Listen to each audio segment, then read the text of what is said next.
Hello and welcome back to my channel Anurag law classes. और आज का हमारा टॉपिक है ट्रांसपोर्टेशन, इसके फंक्शन, कॉस्ट और मोड। तो फर्स्ट देख लेते हैं ट्रांसपोर्टेशन के फंक्शन। फर्स्ट पॉइंट आता है मूवमेंट ऑफ गुड्स। तो ये प्राइमरली इसका फंक्शन होता है ट्रांसपोर्टेशन का कि गुड्स को मूव करना एक लोकेशन से दूसरी लोकेशन पे, और इसमें इंश्योर करते हैं कि वो टाइमली और सेफ डिलीवरी करे।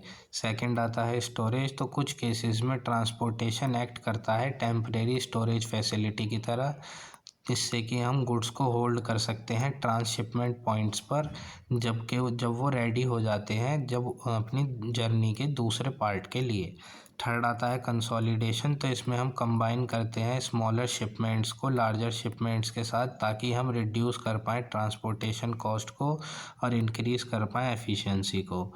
फोर्थ आता है डिससेमिनेशन। तो इसमें हम डिस्ट्रीब्यूट करते हैं गुड्स को सेंट्रल लोकेशन से, जैसे कि वेयर हाउस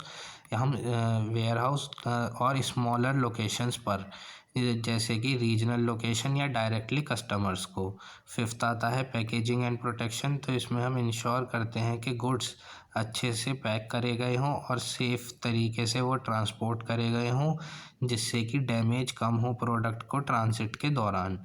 सिक्स्थ आता है कस्टम एंड डॉक्यूमेंटेशन। तो हमें हैंडल करने होते हैं कस्टम के पेपर वर्क को और इंश्योर करते हैं कि हम कंप्लाई करें इंटरनेशनल रेगुलेशंस के अनुसार और क्रॉस बॉर्डर ट्रांसपोर्टेशन में स्पेशली। लास्ट आता है टाइमलीनेस एंड रिलायबिलिटी। तो इसमें हम प्रोवाइड करते हैं सर्विसेज ताकि हम इंश्योर कर पाएँ कि गुड्स अच्छे से डिलीवर करे गए हैं, टाइम के अनुसार डिलीवर करे गए हैं, और जो उनकी कंडीशन थी, एक्सपेक्टेड कंडीशन थी, उसके अनुसार डिलीवर करे गए हैं, जो कि मेंटेन करता है कस्टमर के सेटिस्फेक्शन को। अब नेक्स्ट हमारा टॉपिक है ट्रांसपोर्टेशन कॉस्ट। तो फर्स्ट आता है फ्यूल कॉस्ट। तो फ्लक्चुएशन जो कि फ्यूल प्राइस के अंदर आते हैं, ये बहुत ज़्यादा इम्पैक्ट करते हैं ट्रांसपोर्टेशन की कॉस्ट को एक लॉन्ग डिस्टेंस ट्रैवल के अंदर। सेकंड आता है लेबर कॉस्ट। तो जब कॉस्ट ऑफ ड्राइवर, जैसे कि जो ट्रक के ड्राइवर होते हैं उनकी कॉस्ट, या फिर वेयर हाउस में जो काम कर रहे हैं उनकी कॉस्ट, या फिर कोई लॉजिस्टिकल स्टाफ है उसकी कॉस्ट, ये सब इन्वॉल्व होती हैं ट्रांसपोर्टेशन प्रोसेसेस के अंदर। थर्ड आता है व्हीकल मेंटेनेंस एंड डेप्रिसिएशन। तो हमें व्हीकल का रेगुलर मेंटेनेंस करना पड़ता है, रिपेयर्स की ज़रूरत होती है और डेप्रिसिएशन लगता है ट्रांसपोर्टेशन व्हीकल्स पे, जो कि कंट्रीब्यूट होता है ऑपरेशनल कॉस्ट के अंदर। फोर्थ आता है टोल्स एंड टैक्सेस। तो एडिशनल कॉस्ट जो कि एसोसिएटेड होती हैं टोल्स, रोड टैक्स, परमिट के साथ, जिससे कि जो कि पर्टिकुलरली इंटरनेशनल ट्रांसपोर्टेशन में होता है। फिफ्थ आता है इंश्योरेंस। तो जब हम गुड्स को इंश्योर करते हैं, ये कॉस्ट भी जुड़ती है ट्रांसपोर्टेशन कॉस्ट के अंदर। जब हम गुड्स को ट्रांजिट के दौरान इंश्योर करवाते हैं हम पोटेंशियल रिस्क से, जैसे कि थेफ्ट, डैमेज या एक्सीडेंट। सिक्स्थ आता है पैकेजिंग। तो पैकेजिंग कॉस्ट इंश्योर करती है कि प्रोडक्ट प्रोटेक्टेड है ट्रांसपोर्टेशन के दौरान, और इससे कि प्रोडक्ट को कम डैमेज पहुँचे। सेवेंथ आता है स्टोरेज एंड हैंडलिंग। तो कॉस्ट जो कि स्टोर करने में आती है गुड्स को ट्रांसपोर्टेशन के दौरान, या फिर वेयर हाउस के एक वेयर हाउस से दूसरे वेयर हाउस पे पहुंचाने के लिए जो कॉस्ट आती है, जो कि ट्रांसपोर्टेशन के नेक्स्ट फेज से पहले।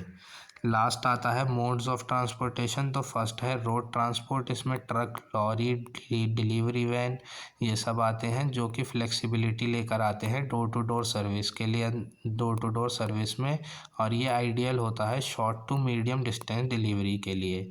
सेकंड आता है रेल ट्रांसपोर्ट। तो ये कॉस्ट इफेक्टिव होता है बल्क गुड्स के लिए लॉन्ग डिस्टेंसेस के अंदर, और ये ऑफ़र करता है हाई कैपेसिटी को, और इसमें फ्यूल का कंजम्पशन भी लो रहता है रोड ट्रांसपोर्ट से। थर्ड आता है एयर ट्रांसपोर्ट। तो ये सबसे फास्टेस्ट मोड होता है ट्रांसपोर्टेशन का। ये हाई वैल्यू या फिर टाइम सेंसिटिव गुड्स के लिए इस्तेमाल करा जाता है, मगर इनकी कॉस्ट बहुत ज़्यादा रहती है।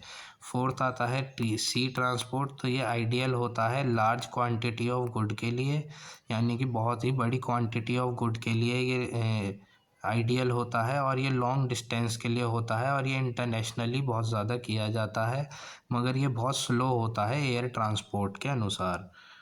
एयर ट्रांसपोर्ट से बहुत ज़्यादा स्लो होता है सी ट्रांसपोर्ट। फिफ्थ आता है पाइपलाइन ट्रांसपोर्ट। तो ये ट्रांसपोर्ट क्या है, इसमें हम लिक्विड और गैसेस को ट्रांसपोर्ट करते हैं जैसे कि ऑयल या नेचुरल गैस, और ये लॉन्ग डिस्टेंस के अंदर कंटिन्यूस फ्लो के द्वारा किया जाता है।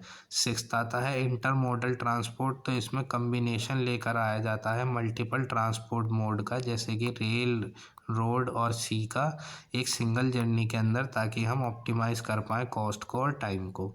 लास्ट आता है ड्रोन डिलीवरी। तो ये एक पोटेंशियल मोड की तरह इमर्ज होता जा रहा है स्मॉल और हाई प्रायोरिटी पैकेज के लिए। ये स्पीड लेकर आता है और फ्लेक्सिबिलिटी प्रोवाइड करता है अर्बन एरियाज़ के अंदर।